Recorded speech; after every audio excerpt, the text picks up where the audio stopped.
Kaya ko teki, konti lang. Wait hindi ko kayo marinig.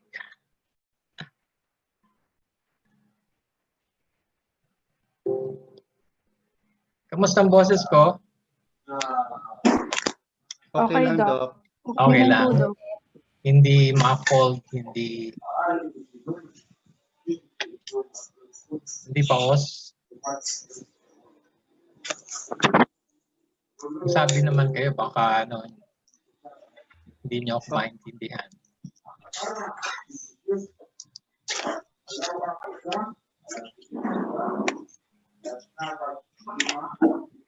Okay.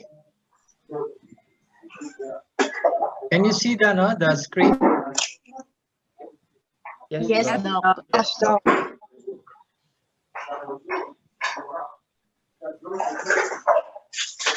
All right. Good morning to one and all.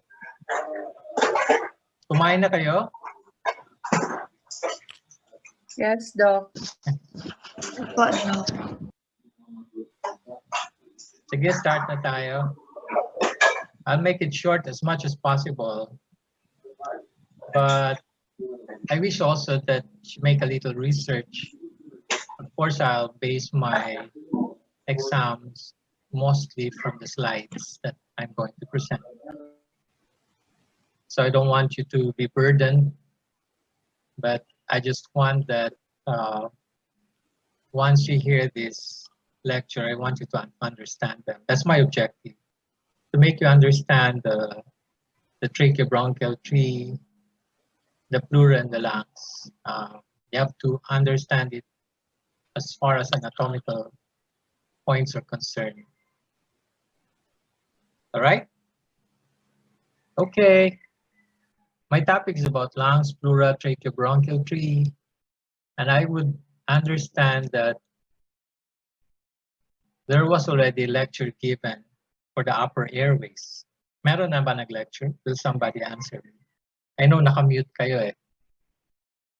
Nag-lecture na bang upper airways? Oh, sige, pwede na rin. Part of upper airway na rin yung larynx. So I just want you to understand that the basic pulmonary anatomy includes the upper and lower airway. And my topic is about the lower airway. And to give you an understand, the upper airway should include the nose and nasopharynx, the oropharynx, the hypopharynx, and now the larynx, which was lecture was given. So we go to the upper airway, other lower airways. The lower airway, it includes the trachea. You can see the tracheobronchial tree in a tree. It's an inverted tree. This is a God-given tree. This is very, very important for our survival. And any obstruction can give a negative effect for all of us. Thank God that we can cough, so that whatever obstruction, we can cough it out. So here we have trachea, the main stem bronchus, the segmental bronchi, which I'm going to discuss, and so forth. It goes down and it reaches the alveolar sacs. So this is the lower airways. So we go to trachea. It is a mobile cartilaginous and membranous tube.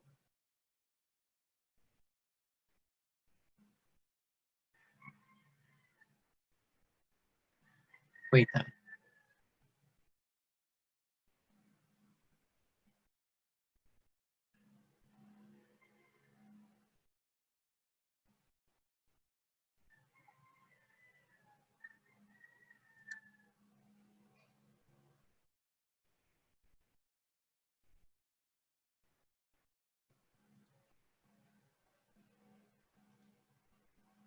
Okay, sorry. The trachea is cartilaginous and membranous. It starts in the midline. It starts from the cricoid cartilage, just below the larynx. And to remind everyone that cricoid is part of the larynx. And below the larynx is the first ring of the trachea. It is the opposite of the 6th cervical vertebra. At the root of the neck, if you can feel your Adam's apple is the thyroid gland, and below that there's a ring. If you can feel it, that's a cricoid cartilage. And below that, you can feel actually some of the rings. Kung payat ka, medyo mapapansin mo to. And this goes downward, and it reaches the carina, where it divides into left and the right bronchi. And the carina here is at the level of the sternal angle. Opposite, you have the T4, T5, just to give you an idea. And this tube, larynx, is kept patterned by U-shaped hyaline cartilage rings. Not necessarily rings, but it's actually U-shaped cartilages. And it numbers around 16 to 20. It varies in different individuals. 16 to 20. And because it's U-shaped, behind it is free of cartilage. They say that it can be U-shaped or C-shaped, whatever, for as long as there is a free part of cartilage posteriorly. Gaano siya kahaba? It's about 10 to 12 centimeter long, average 11.25. The diameter, more or less, is 2.5 centimeter in adults. Okay.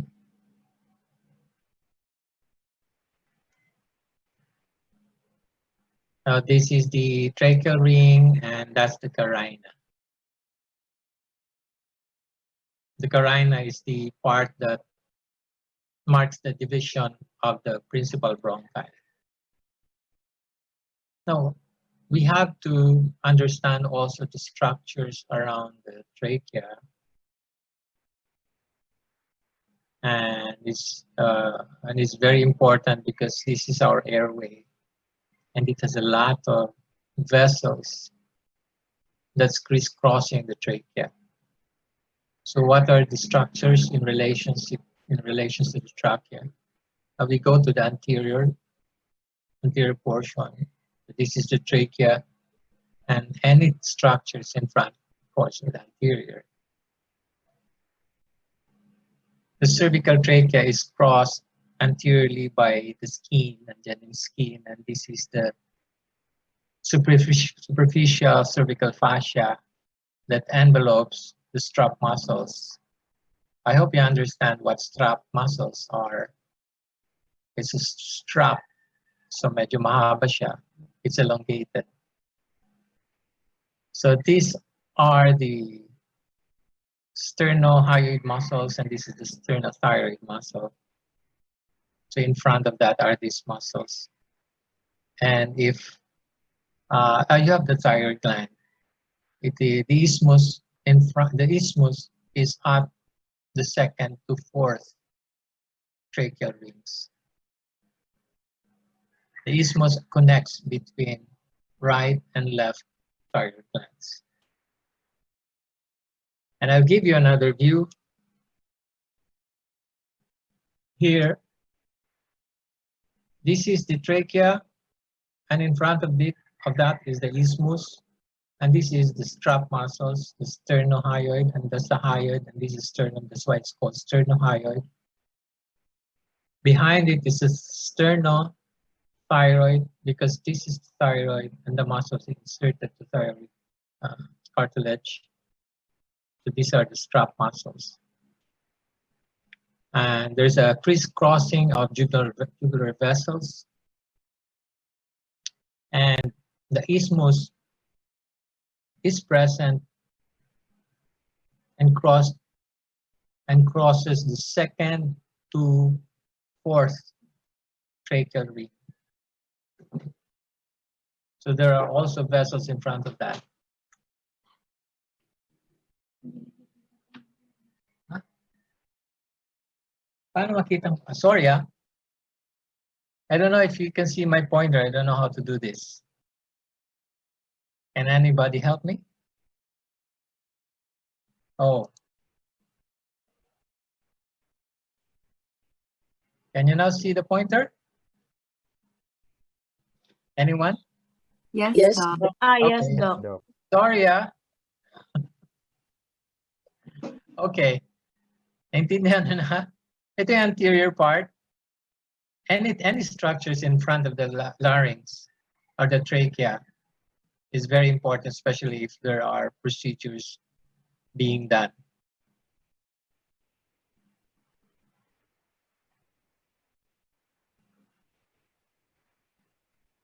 Now let's go to another structures, relationships at the neck area, the lateral part. So this is our trachea, and the lateral part is still the thyroid gland, paired lobes of the thyroid gland, which descend from the second to fifth or sixth tracheal cartilage. And there is the common carotid artery. Between the trachea and the esophagus, there's a groove there. Situates the recurrent laryngeal nerve, left and right. So I'll give you another view.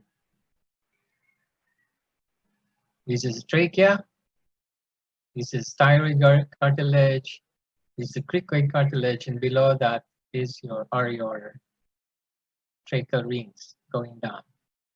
So the lateral side are your thyroid glands. It starts from from the thyroid cartilage and down to the fifth or sixth cartilage rings, tracheal rings.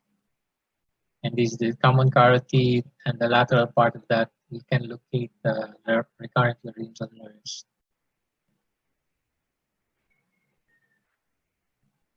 The recurrent laryngeal nerves actually came from the vagus, and it goes up at the sides of the trachea and esophagus. To give you another image to understand also, by the way, you may notice that in the neck, the trachea is more or less superficially located. It's easily palpable. But when it goes down, you may notice that there are great vessels in front of it once the trachea goes into the thoracic inlet, into the thoracic cavity. And if we go deeper, the trachea actually goes down and follows the contour of the vertebral, thoracic vertebra. And we go now the sagittal section of the neck and the thoracic. I'll give you a view here. This is the sagittal section. You can see here that the trachea is more or less superficial at the neck area, but as it goes inside the thoracic area, it follows the contour of this vertebra, it goes posteriorly so that it can accommodate the great vessels in the heart. So this is the area where you have the sternal, suprasternal notch, and the depth is about 4 centimeters, 3 to 4 centimeters. And this is the thyroid gland. So this is where you insert whatever procedure that you're going to undertake. This is the easy access for the trachea. So that's the structures around the neck, the structures around the trachea at the neck part. For the trachea inside the thoracic area, take notice that the trachea is not anymore superficial, but even more deeper. By the way, I forgot to mention that the posterior structures of the trachea. This is a trachea. I mentioned the anterior part, the lateral structures, and there's a structure behind the trachea. It's the esophagus. Okay, it's the esophagus. Esophagus lies between the trachea and the vertebral body. So as it goes down to the thoracic inlet, still the esophagus is behind the trachea. Now here is the cross section of the thoracic. This is the trachea. Behind it is the esophagus, and the structures around it is even more complex. This is the sternum. This is the brachiocephalic vessels. There is the arterial major vessels in front of the trachea, and so forth. And it goes to the hilum.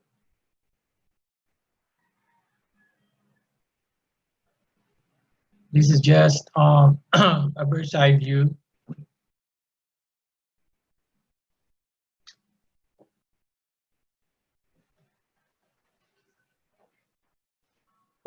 For the nerve supply, the sensory nerve supply is from the two vagal nerves and the recurrent laryngeal nerves.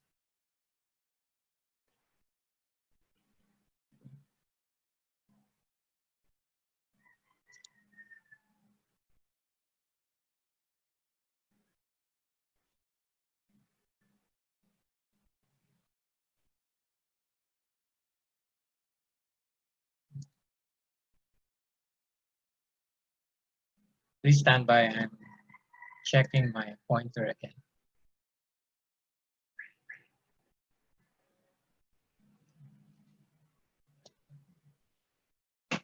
Okay. So this is the nerve supply, and the blood supply comes from the inferior thyroid arteries, the upper 2/3 of the trachea, and the lower third is supplied by the bronchial arteries. For the venous drainage, most of the trachea drains into the inferior thyroid venous plexus. This is a complex venous plexus. We will discuss this soon when the thyroid gland is being discussed. The lymph drainage is into the pretracheal and pretracheal lymph nodes and the deep cervical nodes.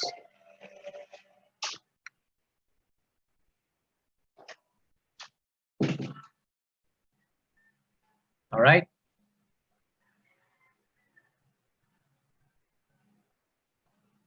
By the way, guys, how many pointers do I have here? I can see only one. Duha dokit na appear ha on screen. Oh my gulay.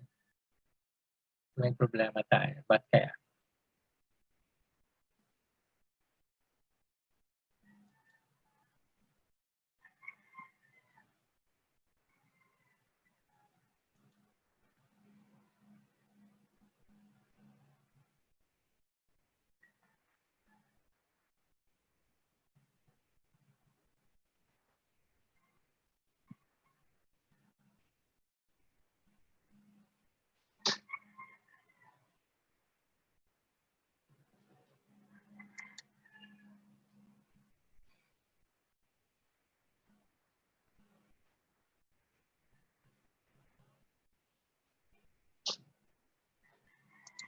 About this one, the same duha? Yes, Doc. Doc, Yes, Udlo. Doc. Ano gagawin Dalawa ko pa dito? rin. Okay lang ba? Kahit dalawa? Medyo Tell us na confusing. lang, Doc, kung which one yung ifa-follow namin. If yung left or right po. Oh, okay. This one. Yeah, Is that right or left? The nerve supply, I'm pointing the nerve supply. Is that left or right? na duha Doc na upod. Oo nga. Okay, yung pointer Nagdikit na hera. yung pointer naka-point sa nerve. Okay. Right side, Right. side. Right. Right. Okay. Right, Doc. I'm going to the lymph word. pointer is at the limb. Right? Okay, Right, Jan? yung right po. Doc. Yes, Doc. Nasa letter M. Okay, so intindihan na lang natin, the official pointer is right side. Yung right po. Okay, Doc. Okay. Now I'll go to letter C. Is that right pa rin? Letter C, trachea. Tama? Yes, Doc. Okay, sige. Next slide. So we go to the anatomy and position. You know, it is very important that we have to understand the detailed knowledge of the anatomy, because if there's a compromised airway, the access for the trachea is very important. For the endotracheal intubation, this is about a tube placed into the windpipe through mouth and nose. So regarding detailed knowledge of anatomy, the trachea can be readily felt, no? Alam ko, nafe-feel niyo yan. As it descends, it becomes deeply placed and may lie as much as 4 centimeters, just above the suprasternal notch. Just want you to imagine the location of the trachea at the neck. This is for clinical significance. And from the surface of the suprasternal notch, you know, mapapalpate mo, it's about 1 inch in diameter. But we have to understand that in children, in a 3-year-old child, it may measure only 0.5 inches in diameter. That's why it's very, very important for any surgeon to understand that, or any physician to understand that, in case that an access or airway access is being done through the trachea. Even the selection of endotracheal intubation. So if it's a child, you have to understand that the tube should be very small so that it may not cause tightness when a tube is placed in the windpipe via mouth or nose. So cricothyroidotomy. Na-discuss na ba sa inyo ang cricothyroidotomy? Anyway, it's a tube inserted in the interval between the cricoid cartilage and the thyroid cartilage. The tracheostomy is different. The location of tube insertion is through the second ring of trachea.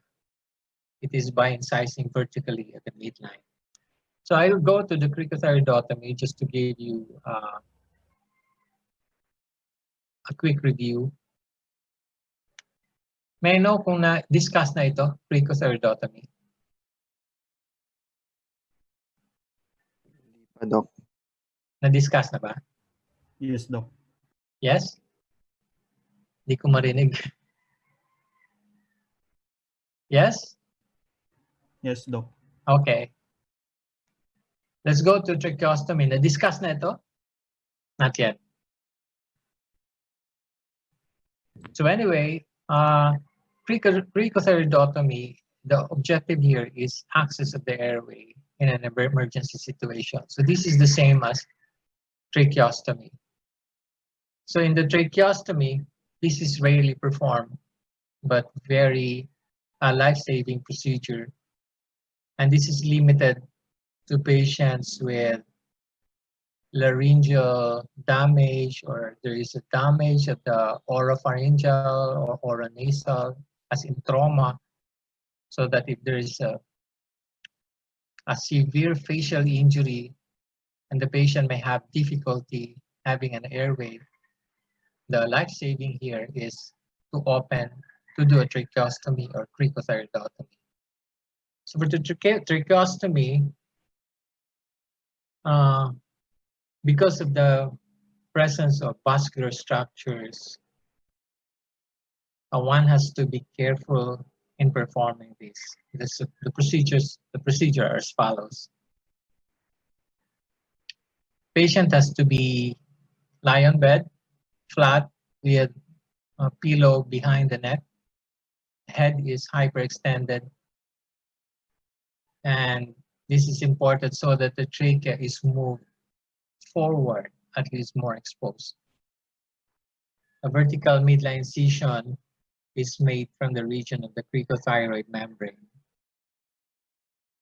Starting from the cricothyroid, starting from the cricoid membrane, and it goes down to a level of 4th tracheal ring. So that's usually the length. Other surgeons would perform a transverse incision. The transverse incision, if you're really sure where to insert your tube, if it's along the 2nd ring, so the transverse incision should be here. If, let's say, even below that, the transverse incision can be placed here. But many surgeons now apply the midline incision. So once the midline incision is done, the incision is deepened, and the superficial fascia is also open, and the fibers of the platysma muscles are separated, and there are jugular veins, as I've mentioned, crossing. It can be avoided, or else it should be ligated so that you can have a very comfortable opening and avoid bleeding.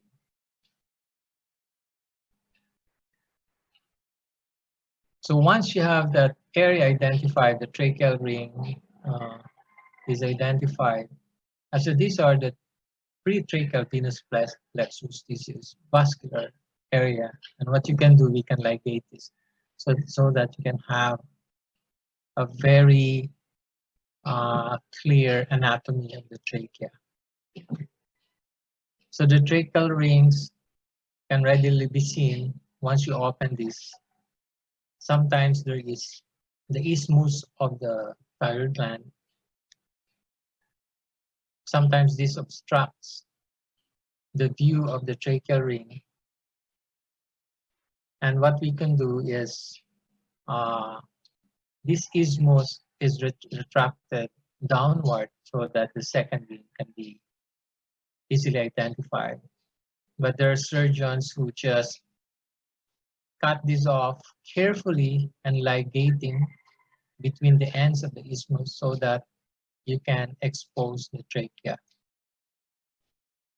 So once you have exposed this, then you can open it vertically or cross. You cut 1 ring, or you can cut 2 rings, depends on the size of the tracheostomy tube. So once it's open, now you can insert it, the tube, just like this one, and anchor that suture now the defect of the wound. So that's tracheostomy. So with this one, you can connect this to the ambubag or the ventilator. So what are the indications of tracheostomy? The indications of tracheostomy are neuromuscular failure. Pag neuromuscular failure ka, hindi ka na talaga makahinga. And since this is permanent, tracheostomy is recommended, hindi yung cricothyroidotomy. If there is a chronic aspiration, more or less, it will cause an extended care of the lower airway. Tracheostomy is indicated. If there's a laryngeal diphtheria, you should understand the disease, the diphtheria. It is a high and copious, thickened secretions, then tracheostomy is indicated. Chronic respiratory failure, severe maxillary maxillary injuries, sleep apnea, neuromuscular problems. Tracheostomy should be done following a major surgery that requires long-term respiratory support. That's why I've said if there's a chronic respiratory failure, because it needs a long-term respiratory support, you need a tracheostomy.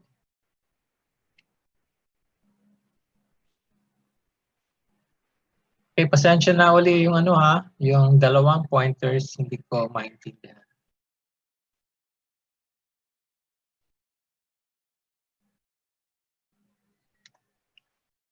Another indications, if you need to repair laryngotracheoesophageal cleft, tracheostomy is done.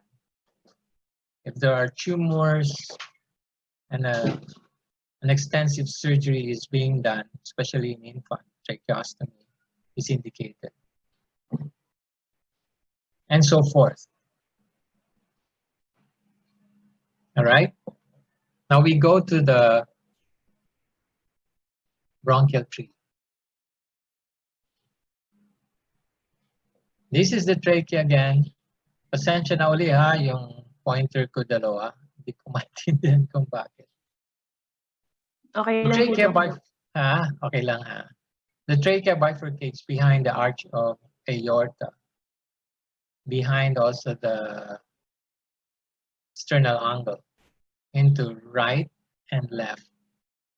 This is the primary or main bronchi, principal, primary, main bronchi. And it gives rise to the secondary bronchi, and tertiary, and so forth, and it ends to terminal bronchus. The right main bronchus is wider, shorter, and more vertical before entering the hilum of the right lung. And mapapansin, before papasok ito sa hilum, nag-branch off na kaagad yung superior lobar bronchus. Sa labas pa lang, hindi pa pumasok yung sa hilum, nag-branch na kaagad. So because of that, because of the early branching off, this bronchus is located higher than the arteries, pulmonary arteries located here. I will discuss that later. This is just to give you an idea. For the left main bronchus is narrower, it's longer, and it's more, it's less vertical compared to the right. Bakit kaya? It's because you have the heart here and the major vessels. So it passes to the left below the arch of aorta. Usually this is where the arch of aorta is located. So it goes to the left and in front of esophagus. And they enter, the whole bronchus enters the hilum before it branches upper and lower lobe. So what are the difference? The right main bronchus,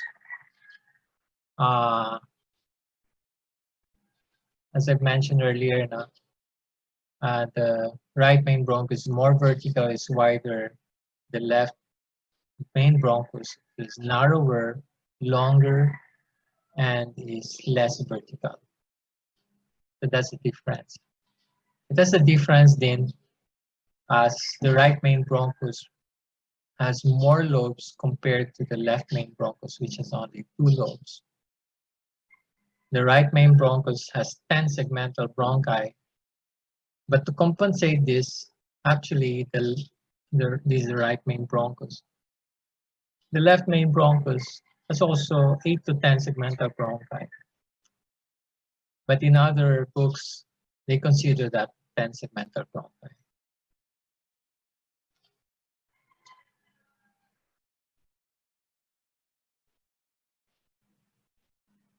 Now we go to the lungs.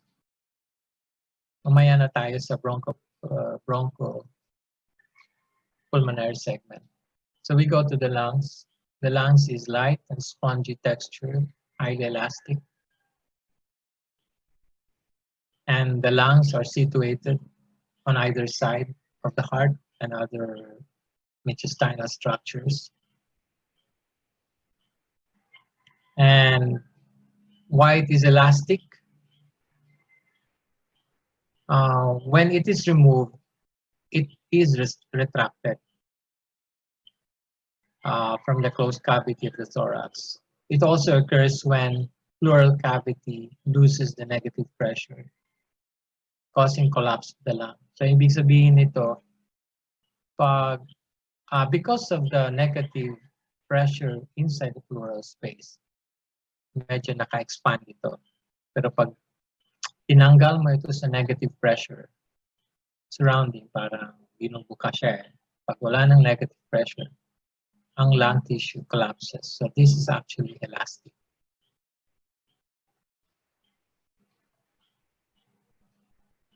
It is conical in shape, covered with visceral pleura, and suspended free in its pleural cavity, attached to the mediastinum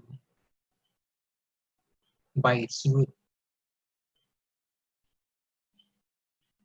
The root is composed of the major bronchus and the major vessels.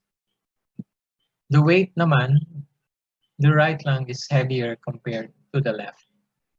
So this is an estimate, 620 grams heavier than left, 570 grams. The male's is heavier. For the color at the birth, usually is pinkish white, but when the individual grows older, it's dark grayish.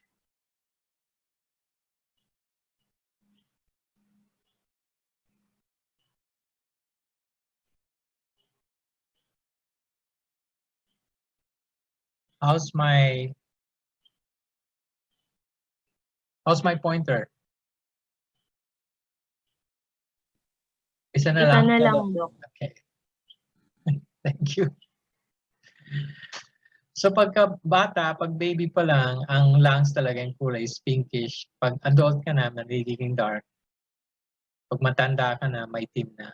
Bakit ito? It's because of the carbonaceous deposits around us. Generally, the posterior part of the lung is darker than the anterior. So the surface is smooth and shining, and mapapansin nyo na there is a marked out at the surface. It's like a polyhedral areas.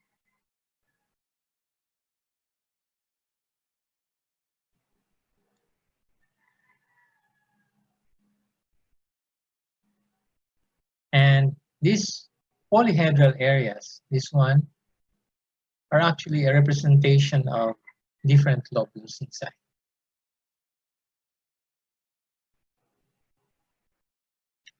Okay.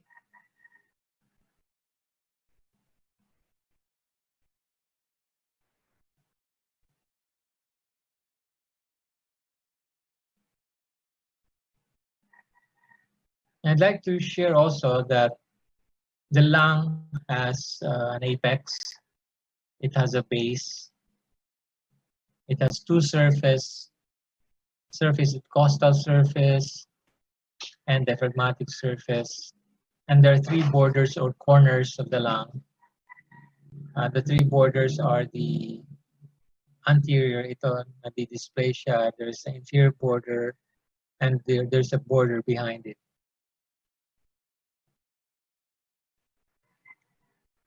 So let's go to the apex of the lung.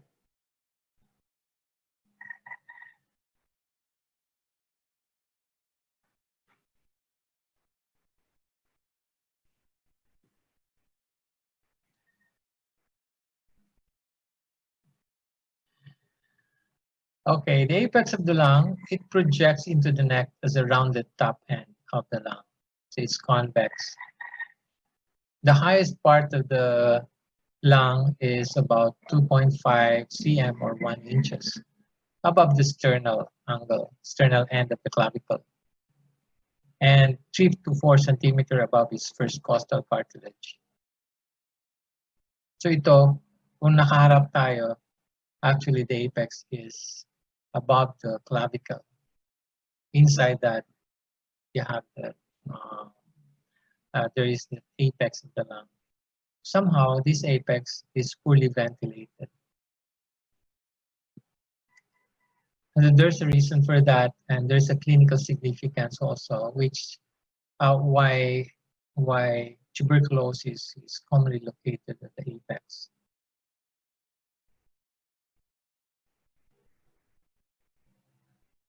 So now that's the apex of the lung to give you an idea. Then we go to the base of the lung. So base of the lung, it rests on the diaphragm. Thus it's called the phlegmatic surface. It's concave compared to the apex is convex. The diaphragm lowers in inspiration, it rises in expiration. And the diaphragm separates from the liver at the right side. It also separates from the stomach, liver, and spleen at the left side. The right dome of the diaphragm is higher and more convex. And if we can see the diaphragmatic area, the base of the lung, it's not symmetrical. It's still higher at the right side because of the presence of the liver. And there is and because of the projection with the heart to left, it also causes the asymmetry of the base of the lung. And there are also impressions from surrounding structures. That's why it's not really the same. The healthy lung is attached at 2 points only, primarily at the roots and at the pulmonary ligaments. Sometimes the pulmonary ligaments, since these are closely related, the pulmonary ligament is considered root of the lung. But in other references, it is the root plus the pulmonary ligaments. The pulmonary ligament is found below the root of the lung. So we are still in the lungs. There are two surfaces, the costal and mediastinal. At the costal surface, it's smooth and convex, and it is related to inner surface of ribs, costal cartilages, intercostal muscles.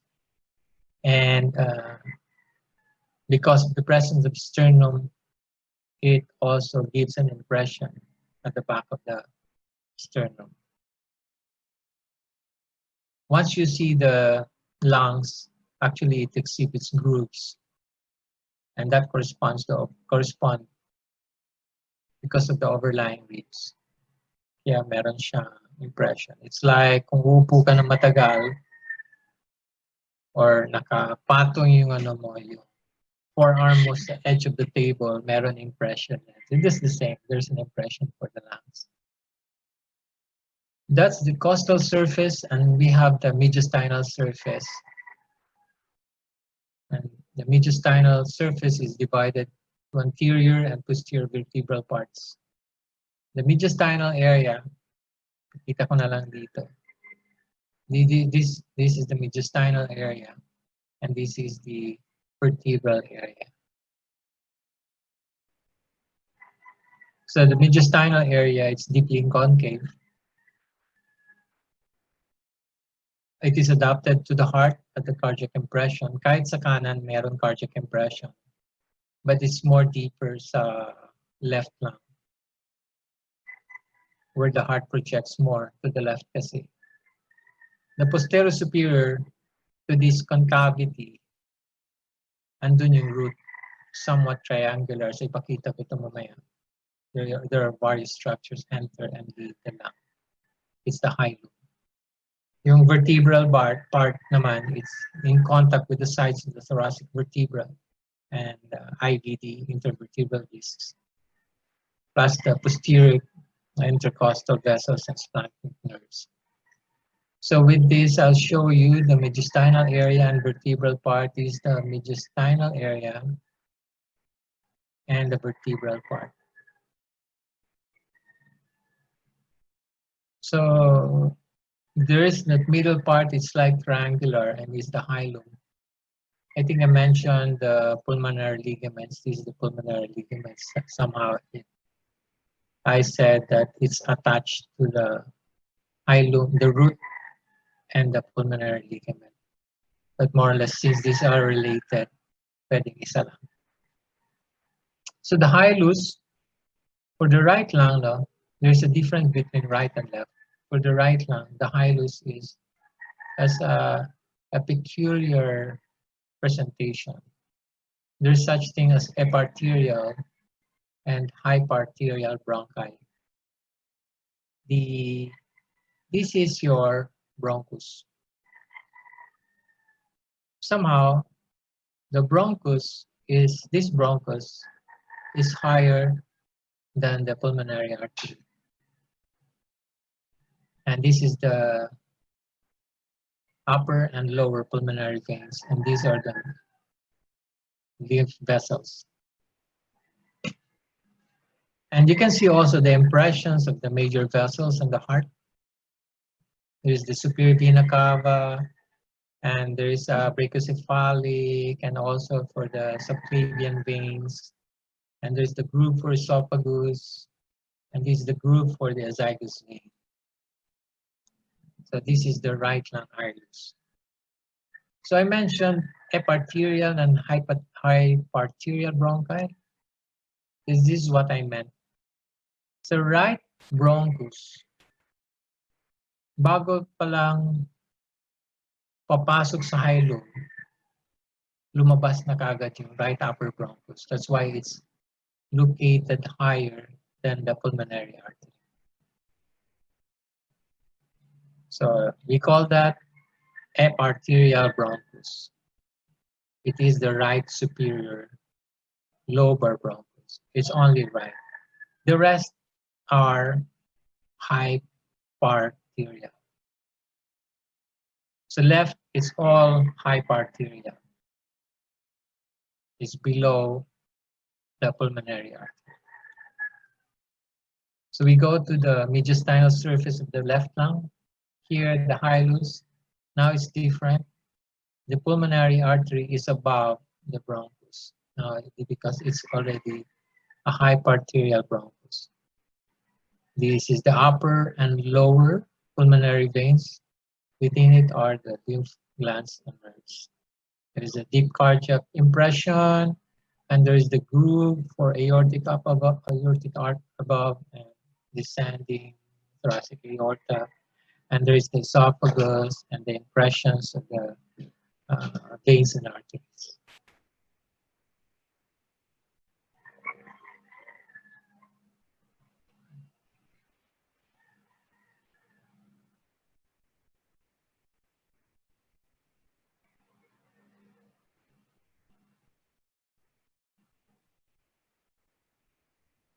Okay.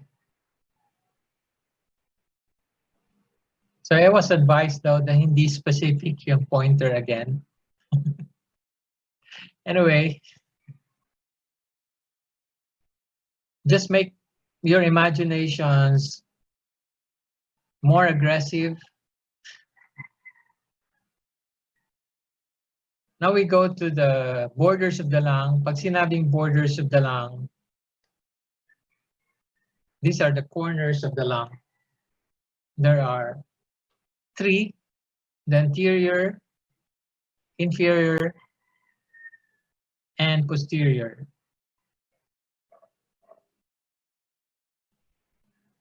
May I ask someone, any comment again for the pointer? Ox naman, Dok. Ah, Okay na po, Dok. isa lang? Okay na, Doc. Isa lang po. Okay, isa ilalagay ko sa anterior word. Nasa anterior word ba? Yes. Hindi po, Dok. Hindi po, Dok. Okay, nasaan? Nasa gitna po ng lung. Gitna ng Nasa- left lung, Nasa superior. left lang po. Nasa left lang, gitna. So mas okay pa yung kanina? Okay. Problema talaga ako. Ito, dalawa na? Isa lang? Dalawa po, Dok. Dalawa po. Mas better ba dalawa? Ito, check mo daw yung right. Nasa anterior. Nasa anterior po, Doc. Yung Yes right. po. Doc. Yes, Doc. Ito na lang. Okay? Sige, Consider Doc. the right pointer as the correct one. Sige. So now we compare the left lung and the right lung. So mapapansin nyo iba-iba ang impressions. This just to give you an idea. Now we go to the borders. Borders is the corners of the lung. And there's the anterior, and there's the posterior, and the inferior.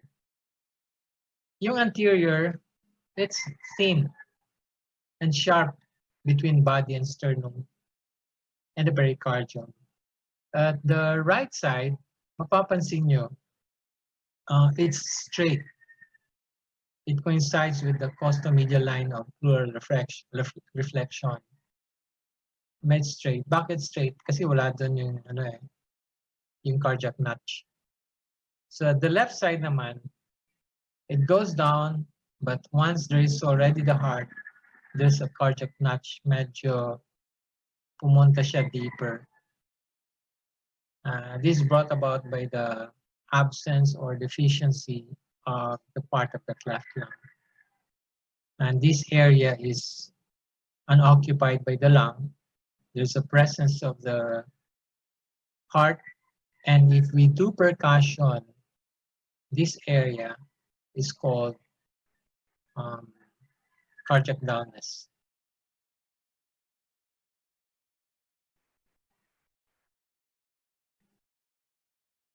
So now we go to the structures and lobes. We compare also the right lung and the left lung. Right lung, remember, there are 3 branches of the principal main bronchus. There is the upper branch, there is a middle branch, and then inferior branch. That's why there are 3 lobes. For the left lung, napansin nyo, it branches only 2. For the superior lobe and for the inferior lobe. The right lobe, the 3 lobes of the right are divided by the horizontal fissure and the oblique fissure. While the left, there is only oblique fissure to divide the superior lobe and the inferior lobe.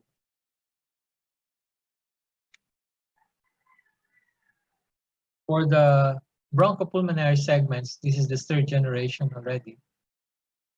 It is smaller subdivision of the lobes and defined as the area of distribution of a segment or tertiary bronchus. Kasi sinabi ko nga yung early, no? First, main, and then secondary, nagiging upper, middle, and lower. And for the more important bronchopulmonary segment, it becomes a 3rd generation. So the bronchopulmonary segment is the anatomical, functional, and surgical unit of the lung. Yung isang bronchopulmonary segment, kagaya na, let's go back, no? This is lobe. Pero within the superior lobe, there are 3 segments. So we call that bronchopulmonary segment. So within that bronchopulmonary segment, there's a tertiary bronchus, and there's a segmental branch of pulmonary artery and vein. There's a bronchial artery. It is a pyramidal structure with apex facing the root of the lung and base facing the external or costal surface, more or less. And because of this bronchopulmonary segment, because of this presence of a separate branch of pulmonary artery vein from each other, it is surgically removable without disrupting surrounding tissue. You can remove the apical portion only. You can only remove the posterior portion of the superior lobe or anterior portion of the superior lobe. Yan ang reason. That's the clinical correlation with surgery. So this one, for the right lung, for the superior lobe, there are 3 segments or 3 bronchopulmonary segments. For the middle lobe, there are 2 bronchopulmonary segments, the lateral and the medial.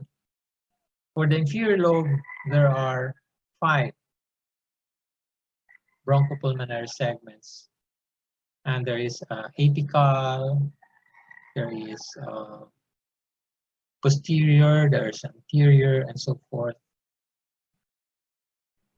And for the left lung, since there are only 2 lobes, superior lobe and inferior lobe, but somehow the superior lobe has also 5 segments. There is apical and posterior, there is anterior, and the lower portion, this is the upper portion, and the lower portion, there's such thing as a lingular portion. You have this superior lingular and the inferior lingular pulmonary, bronchopulmonary segment. For the inferior lobe of the left, there are 5, the same as with the right. So this is now, we compare also the right lung and the left lung, the medial views, the mediastinal views of both lungs. So this is the transverse, the oblique, and this is the transverse fissure for the right lung. For the left lung, there is only 1 fissure, the oblique fissure. There is no transverse fissure. Right? For the bronchopulmonary segments, to give you an idea again, once it has a tertiary segment for the example lang, for the apical airway, apical bronchopulmonary segment. For the bronchopulmonary segment, example airway, it goes progressively an extension of bronchus to 4th, even to 9th generation. And the bronchi becomes smaller and smaller. And remember, the trachea is composed of U-shape, and once it becomes the principal bronchi, it becomes rounded, and it is gradually replaced by irregular plates of cartilage, and which becomes smaller and fewer in number as it goes to further generations of the bronchus. It is progressively smaller airways, and from 4 mm, it becomes 1 mm, and at 1 millimeter, cartilage sheath disappears and lined with columnar ciliated epithelium. The smallest bronchi divide and give rise to bronchioles. Now, I give you another image here, another picture. So here, this is again bronchopulmonary segment. Imagine nyo na lang. Binigyan ko kayo ng example for the superior lobe. This is example lang apical segment. So this is now the apical bronchus, and it becomes, it branches into 4th generation. As the bronchi becomes smaller, the cartilage rings also become smaller and irregular in shape. And it progresses even to smaller until it divides and give rise to bronchioles, which are now more or less 1 millimeter in diameter. The bronchioles here possess no cartilage. Wala siyang cartilage in the walls. And the bronchioles then divide, which give rise to terminal bronchioles, which showed delicate outpoachings. And these delicate outpoachings from their walls, there's already a start of gaseous exchange between blood and air. So it can happen already here. So that explains why they are called respiratory bronchial. Kahit tract pa lang sila, meron ng gaseous exchange.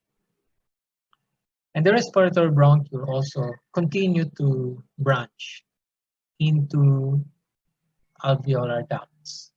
Ito na alveolar ducts, which lead into tubular passages. It shares now numerous thin-walled outpoachings called alveolar sacs. The alveolar sacs consist of several alveoli opening into single chamber. So each alveoli already is surrounded by a very rich network of blood capillaries.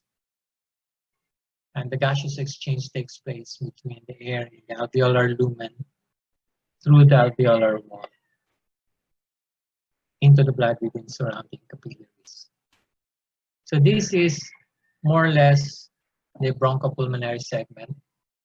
There's a tertiary bronchus, and it becomes a fourth generation bronchus, and goes down from 4 mm, it becomes 2, then 1 millimeter, even smaller. And this comprises the bronchopulmonary segment. So mapapansin nyo, it has a pulmonary artery and vein. Pulmonary artery and vein, and there are lymphatics for each. And it is pyramidal in structure with apex facing to the hilar or root, and base facing the external costal surface. Remember, I mentioned that. And because of this can be easily removed by an expert surgeon, specializes in cardiothoracic surgery. Okay, 9:20 na. Now we go to pleura. The pleura naman is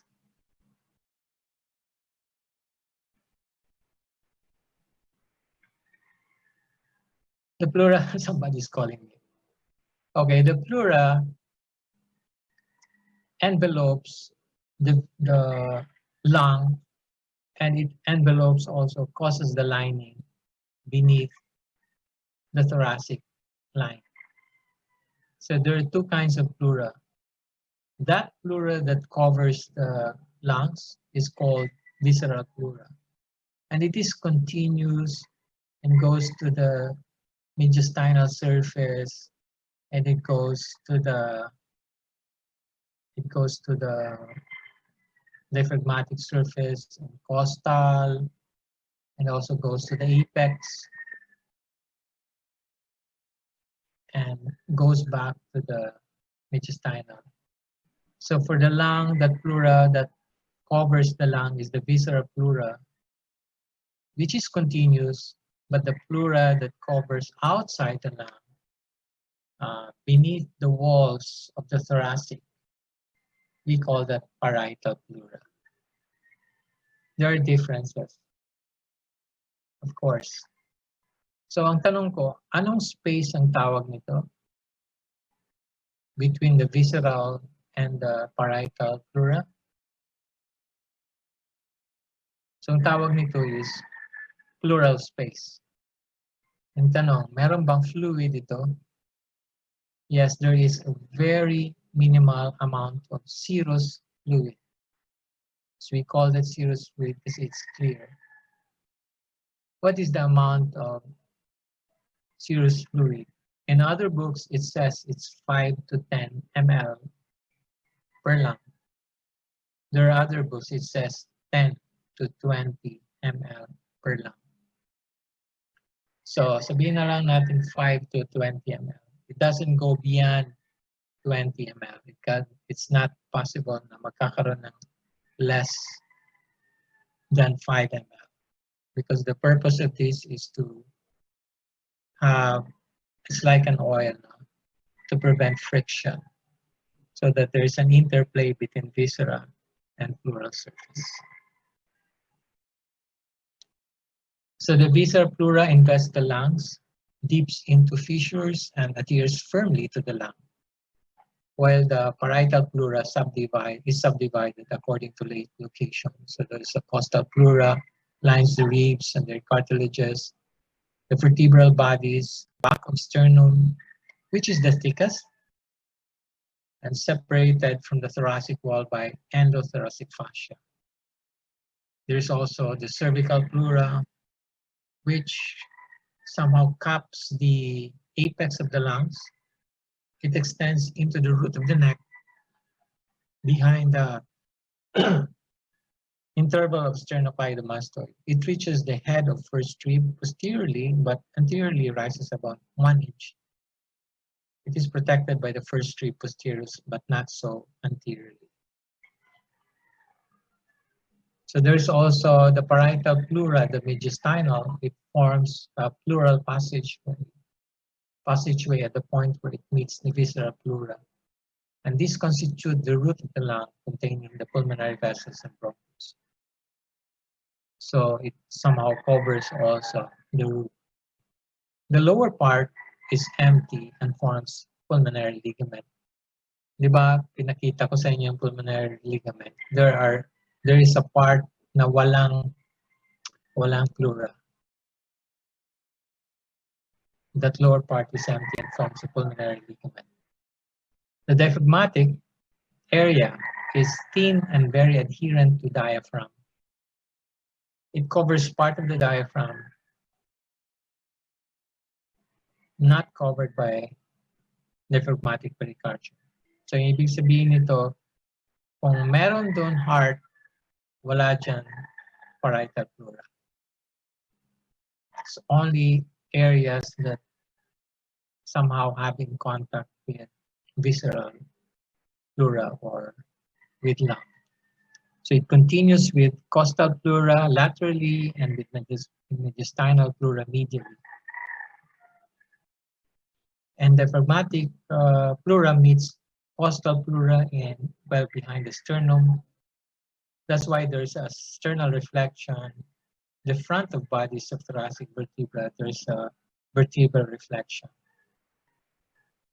And diaphragmatic actually has also diaphragmatic recesses. Kaya medyo very thin and very adherent to diaphragm. Meron kasing corner yan na dumidikit yung parietal pleura from each other. I'll show you. So these are the surface markings of the pleura.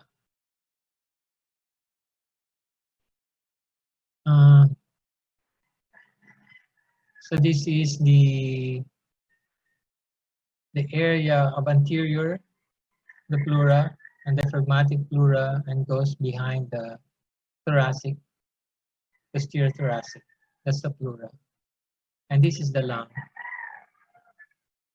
And mapapansin mo pag magkaroon ng inspiration, the diaphragm contracts and diaphragm lowers, and so it pulls the lung to expand. But once it exhales, it goes up, and also the lung goes up to exhale.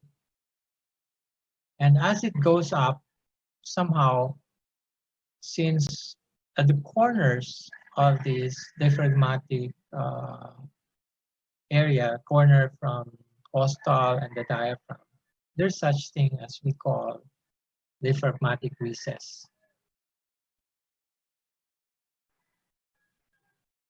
So pag diaphragmatic recess,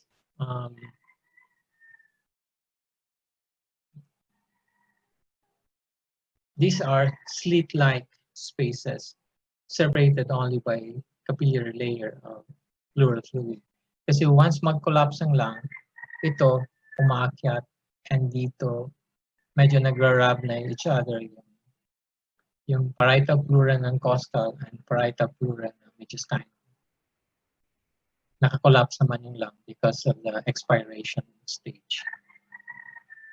So in quiet respiration, the costal and diaphragmatic pleura are in opposition to each other, below the lower border of the lung. But in deep inspiration, once mag-inspire, the margins of the base of the lung here descend, and the costal and the diaphragmatic surfaces are separated. I don't know kung ma-imagine mo ito. So this lower area of the pleural cavity into which the lung expands on inspiration is referred to as the costal diaphragmatic recess. So now we go to nerve supply of the pleura. The parietal pleura is very sensitive to pain, temperature, touch, and pressure, and is supplied as follows. It is supplied by the intercostal nerves. It is supplied by the phrenic nerve mediastinally. For the diaphragmatic, it is also supplied by the phrenic nerve. And around the periphery of the lower 6 intercostal. While the visceral pleura, it is not sensitive to pain, but it is sensitive to stretch once it is stretched. It is sensitive to common sensations. It is not sensitive to common sensations such as pain and touch. It receives an automatic nerve supply from the pulmonary plexus. Just like the liver is covered by visceral peritoneum. It is not sensitive to pain and touch, but it is sensitive to stretch. Pag lumalaki ang liver, it becomes sensitive. Ang lungs naman, let's say, somehow it is collapsed for extended period, but once you expand it, there's a sensation of discomfort once the lungs is stretched. So this is experienced during the tube insertion, assuming that, are you familiar with hydrothorax, pneumothorax? So in these cases, no, the pleural space, as I mentioned earlier, the pleural space inside the pleura is a potential space. But there are times that there is trauma and that potential space accumulates blood. It also accumulates air. It also accumulates fluid if there's an infection. So this is the clinical significance. Since the pleural space is a potential space, there should only be 10 to 20 ml of clear fluid. But once there is presence of fluid, then there is a tendency that the lung will be collapsed. The presence of 300 ml of fluid in the costal diaphragmatic recess in an adult is sufficient to enable its clinical detection. If there is a presence of 200 ml, sometimes this is not clinically detected. But once it has 300 ml or more, there are clinical signs to show that there is decreased lung expansion already, because it cannot expand because of the presence of the fluid. And since it does not expand adequately, there is decreased breath sounds. And because of the presence of water and no more air, there is dullness and percussion over an effusion. So there is such thing also as pleurisy. Pleurisy is more or less equivalent to pleuritis, inflammation of the pleura, secondary to inflammation of the lung. Pneumonia is usually there is inflammation of the lung parenchyma, but there are lung infection of the lung parenchyma that can involve the pleura. And once the pleura is inflamed, the surface becomes coated with pus, and the surface becomes roughened.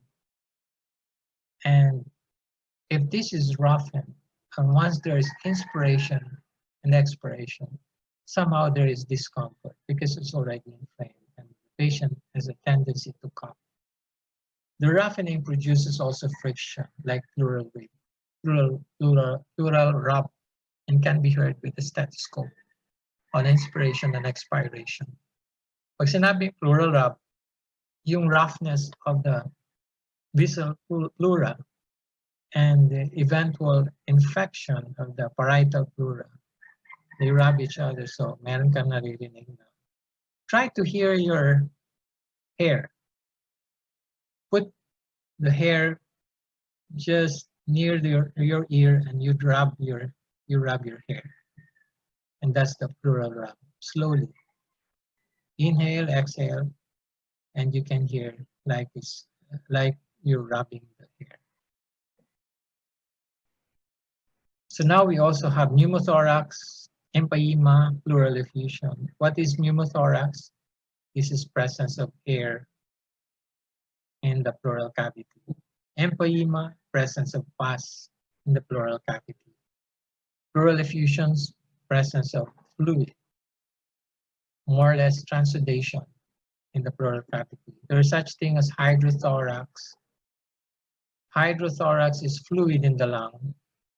Hemothorax, blood in the pleural cavity due to trauma.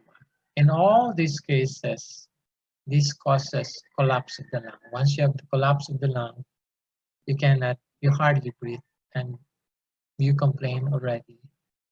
Difficulty breathing, you cough, you tire easily. So what's the diagnostic procedure for this? If you have fluid or blood in the lungs or air in the lungs, just X-ray upright. Perform chest X-ray upright, PA or AP view, and you can manifest that there is fluid in the lung compared to the opposite side, which is normal. So how is this being treated? This is being treated by performing closed tube thoracostomy. So what is closed tube thoracostomy? Closed tube thoracostomy is inserting the tube inside the thoracic cavity. As we insert the tube inside the thoracic cavity, we evacuate the air in the lung, the pus, any fluid from the lung. How is it being done? So the patient is instructed to lie down on the bed assuming that the chest affected is the right, the arm is placed above and behind the head to expose the right. And that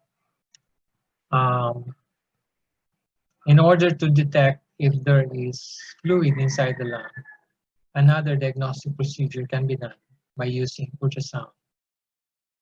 And also, this is to check if you can locate where the fluid is, especially in loculations. Because if you have loculations, there are tendency that the fluid is located in front. There are loculations and the fluid is located at the back. That's why ultrasound is very valuable to pinpoint where we can insert the tube accurately. But chest X-ray will suffice, because if there is a fluid level in all of the lung, we assume that the fluid affects, actually there is no loculation in this case. All right, so before a procedure is done, the area is cleaned with antiseptic and drapes with sterile drapes. And the target should be usually fifth rib. But in our practice, we usually approach at the sixth intercostal space at the mid-axillary line. So it depends upon the doctor. For our experience, we insert at the sixth rib, mid-axillary line. A fifth rib is okay, mid-axillary line. We can also insert fifth or fourth rib at the anterior axillary line, especially in cases of pneumothorax, air in the pleural cavity. So how is this being done? After preparing the chest, now we administered anesthetics. The anesthetics should be injected the whole area, at least 2 to 3 cm area. And then as anesthetics is injected to the subcutaneous and goes deeper to the intercostal muscle. You can infuse anesthesia in the intercostal muscle, but with care not to go below the upper rib, but more on the rib below, not the rib above, especially the lower portion of the rib above, but our target is to anesthetize more at the lower rib and the above part, upper border of the lower rib, because we don't want any injury affecting the vein, artery, and nerve, which is usually located at the subcostal group of the rib, lower rib. So the rib, below that rib, below the lower level of the rib, there is that group, subcostal group, and it contains the artery, nerve, and veins. If we accidentally injure that, it can cause a massive hemothorax due to injury of the vessels here. So that's why our approach is only at the lower rib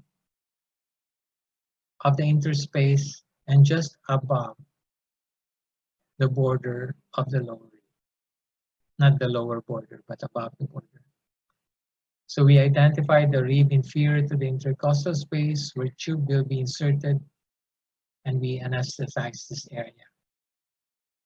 Once we anesthetize, then we slowly push the needle between the intercostal, push a little, and to check if there is fluid or air inside, and you try to aspirate. If there are air entering the syringe, and even there is a clear fluid entering the syringe, then you are confirmed that there is a pathology inside that you can easily access. But since this is already anesthetized, then you can start using the scalpel and make a 1 to 2 centimeter incision parallel to the rib. So once you have incision of the skin and subcutaneous tissue and the fascia inside, now you insert your clamp to open the trap formed after you have made your incision. You gently enter it, open the clamp, continue opening it until you reach the interspace. Once you have opened it adequately, you have to test it by inserting your finger into the pleural space and rotate and feel if there are adhesions, or you can feel the lungs, to break the adhesions so that if the tube is inserted, fluid can easily flow through. Once you have done this, then you can insert the tube. And by inserting the tube, you actually should insert it until all the fenestrations of the tube is inside the pleural cavity. Once it is already inside, then that's the time that you anchor the tube at the incision site in order not to avoid inadvertent pull of the tube. After that, then cover that with sterile gauze and connect the chest tube to the underwater drainage. And within 1 or 2 hours, you have to confirm your tube if it's inside and if there's improvement by requesting chest x-ray upright. So guys, that's the general view for the lung, pleura, and bronchopulmonary tree, the bronchial tree. We have at least presented the anatomy of the lung, presented the pleura and the bronchial tree. We can further discuss this. This can be further discussed if there will be lecture regarding pneumonia and other pathological conditions to give you more awareness, the interrelations of this anatomy with the different conditions once you go to the second year. And also in histology, you will be familiar also with the anatomy microscopically, the different microscopic parts of the pulmonary segment and of the alveolar sacs, which you can also appreciate. Guys, thank you. I hope we can have a good outcome of this. I will not make it hard for you. I will give you all the results of the answers will come from this lecture with very, very few from the Snell. I just want you to read the Snell. It will be your responsibility to read more on this. This is just a bird's eye view about the lung and tracheobronchial tree. Thank you. Do you have any questions?